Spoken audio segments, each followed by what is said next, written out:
Good morning, everybody. I got my coffee, I got my vape. Let's talk a little.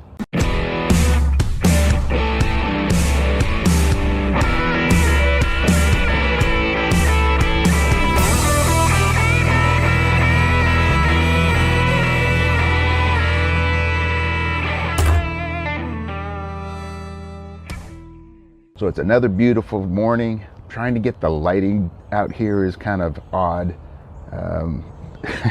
It's weird what all goes into making videos look totally natural and off the cuff. So let's take a sip.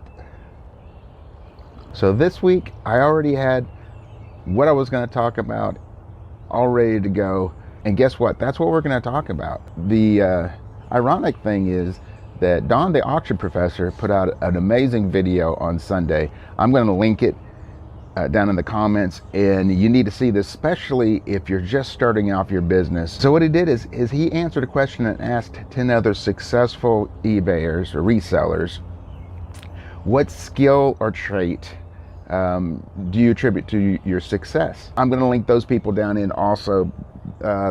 Quite a few of them are really good friends of mine, and I really recommend that video. One of the guys, Chris of the Thrift Store Hustler, he actually touched on something that goes along with the subject that I'm going to be talking about, and that was that the biggest skill or trait that he attributes his success to is failure, which is a big surprise, right?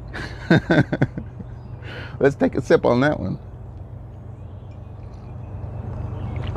But the truth is that failure is the biggest attribute to success.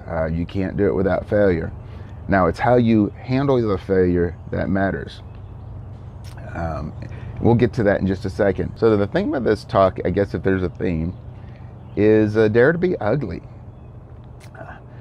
I have learned this over the years the hard way. One of the biggest things that worked against me being able to be successful at anything was being worried about what people think, about not failing, about taking away that feeling of I'm not going to be able to do this, I'm not worthy, I'm not able to do it. And there's a couple of things that we hear all the time that are not quite accurate. One of them is that practice makes perfect. I thought that would say, okay, you practice, and bam, you're going to be perfect.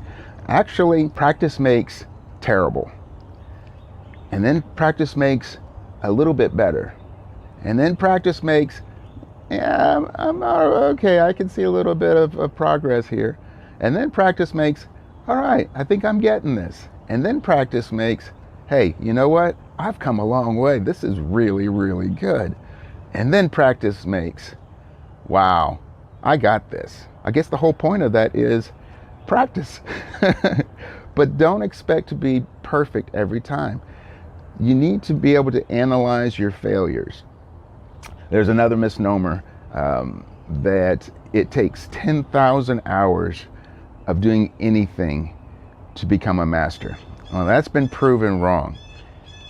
And here's the reason I say that. In spacecraft, you have a gyroscope that is constantly letting you know when you're off course. And I don't know how it works, but I know it's there. Because what they found is if you're just a minuscule amount off course, the graph is going to look like this. It's just really there, probably won't make any difference whatsoever. But that compounded over time in that direction will form a graph like this. And it'll send you way off course. Now, why am I talking about that? Because as you're practicing something, it's very important on how you're practicing it. And it is directed practice that makes the mastery and makes perfect. It's the, and this is where we're getting to the failure. It takes doing something, it takes analyzing what you did, it takes tweaking and adjusting, and it takes redoing. And you do that loop over and over again. Do, analyze, adjust, redo, do, analyze, adjust, redo. And if you do that over and over again, you're going to be successful at whatever you do. I believe you can even learn things that you don't have any kind of natural skill set to do, because I have done it.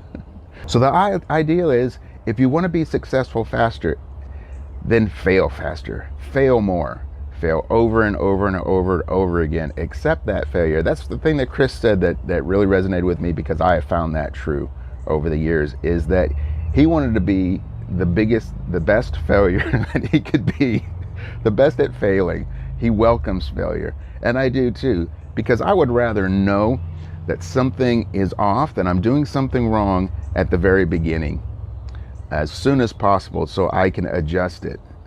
And that's pretty much what the practice is. One thing I've also found in my practicing that helps me quite a bit is I enjoy the competition. Competition actually helps you to improve faster, because you're going to actually push yourself where you may not have pushed yourself before.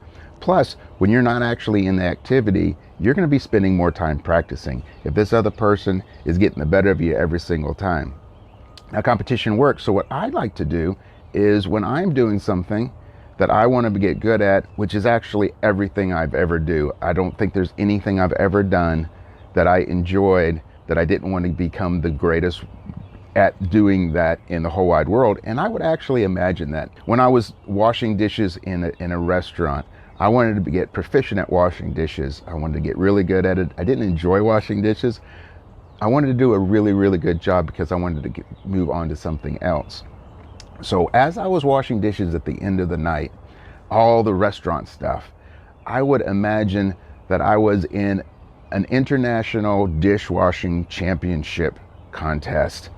And I would constantly finding different things that I could do to tweak it. Try that to see if that worked better.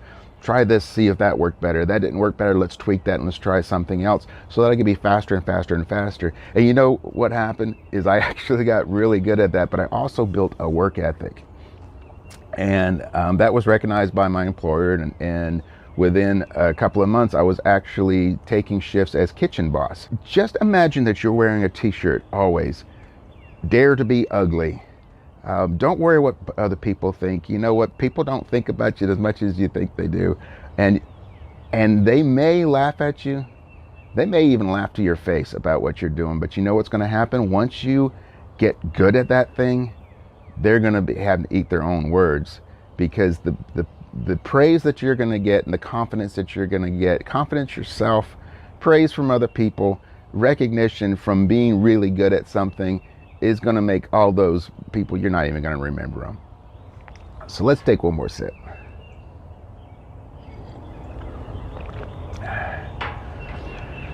All right, so I guess that's the end of the coffee for today.